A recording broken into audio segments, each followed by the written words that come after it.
Hello everyone, আমি দেবযানী। আমার চ্যানেলে আপনাদের অনেক অনেক স্বাগত। আশা করি সকলে খুব ভালো আছেন, সুস্থ আছেন। আজকে শুক্রবার, ঘড়িতে সময় এখন সকাল 11টা। কোনো রকমে ব্রেকফাস্টে সেরেই তড়িঘড়ি করে রওনা দিলাম। যাচ্ছি ডাক্তার দেখাতে। গত এক সপ্তাহ ধরে দেবাশিসের প্রচণ্ড শরীর খারাপ, প্রচণ্ড মাথা ব্যথা আর দাঁত ব্যথা, তার সাথে আবার খুব ঠান্ডাও লেগেছে। এই কয়েকদিনে বেশ কয়েকটা প্যারাসিটামল আর পেনকিলার খাওয়া হয়ে গেছে, কিন্তু তাও কিছুতেই ব্যথাটা পুরোপুরি কমছে না।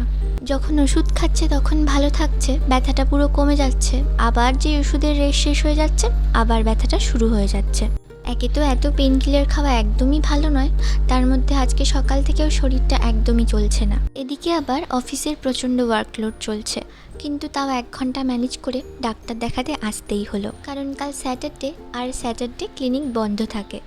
রাত বিরেতে শরীরটা খুব খারাপ লাগলে তখন আবার চাপ হয়ে যাবে। আবার এই ক্লিনিকটা বিকেল 5টার পরেও বন্ধ হয়ে যায়।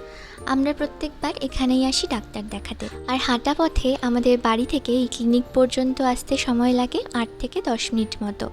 চলুন টুকটুক করে পৌঁছে গেলাম, এবারে ভেতরে যাওয়া যাক। এই নিয়ে আমরা এই ক্লিনিকে 3rd টাইম আসছি। ফেব্রুয়ারি মাসে আমরা মাত্র 1 সপ্তাহের জন্য বাড়িতে গিয়েছিলাম, আর এত কম সময়ের জন্য বাড়ি গিয়ে দুজনে মিলে এত ভালো মন্দ খেয়েছিলাম যে এখানে এসে আর কিছুই হজম হচ্ছিল না।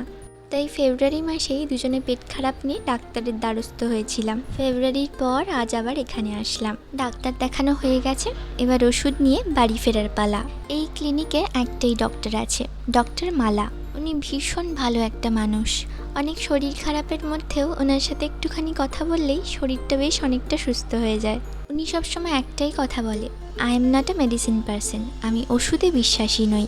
তাই ওনার কাছে গেলেই উনি আমাদের লাইফস্টাইল নিয়ে অনেক খুঁটিনাটি, এছাড়া আমাদের কি খাওয়া উচিত, কি খাওয়া উচিত না, কখন খাওয়া উচিত, প্রত্যেক দিন ওয়ার্কআউট করা উচিত, এই সকল টুকিটাকি বিষয় নিয়েও অনেক পরামর্শ দেয়। আজকে দেবাশিসকে একটা ইঞ্জেকশন নিতে হয়েছে, তার সাথে কিছু ওষুধ দিয়েছেন আর ভ্যাপারও নিতে বলেছেন।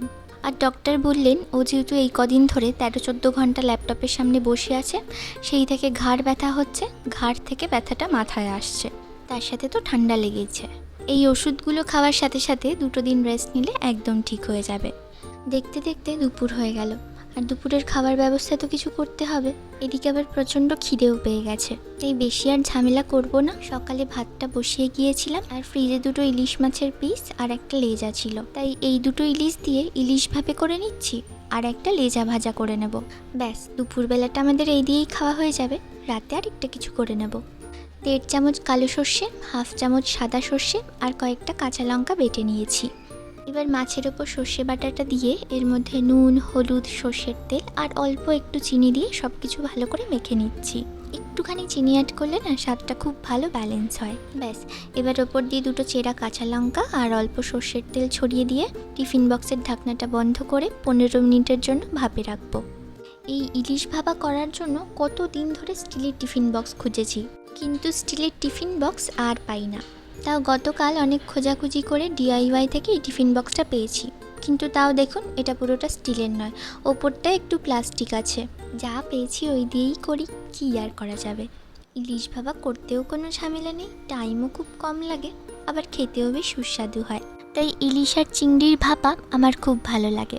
এতে আবার মাছগুলোও খুব সুন্দর নরম হয়ে যায়। একদিন ডিম ভাপা করারও খুব ইচ্ছে আছে।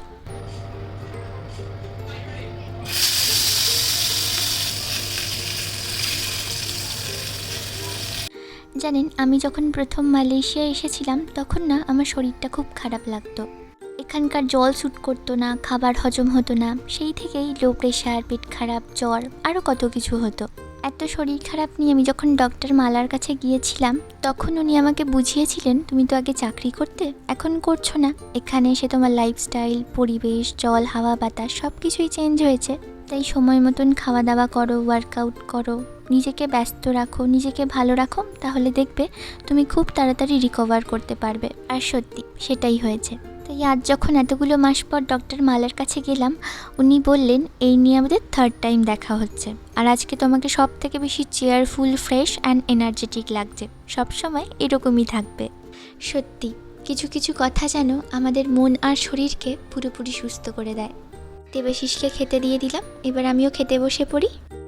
চলুন আজকের ভ্লগটা তাহলে এখানেই শেষ করি। দেখা হবে আবার খুব তাড়াতাড়ি নতুন একটি ব্লগে। ভিডিওটা ভালো লাগলে প্লিজ একটা লাইক আর কমেন্ট করে পাশে থাকবেন, পারলে চ্যানেলটা একটু সাবস্ক্রাইব করে দেবেন। সবাই খুব সুস্থ থাকবেন, সাবধানে থাকবেন। দেখা হবে আবার নতুন একটি ব্লগে। আজকের জন্য বাই বাই।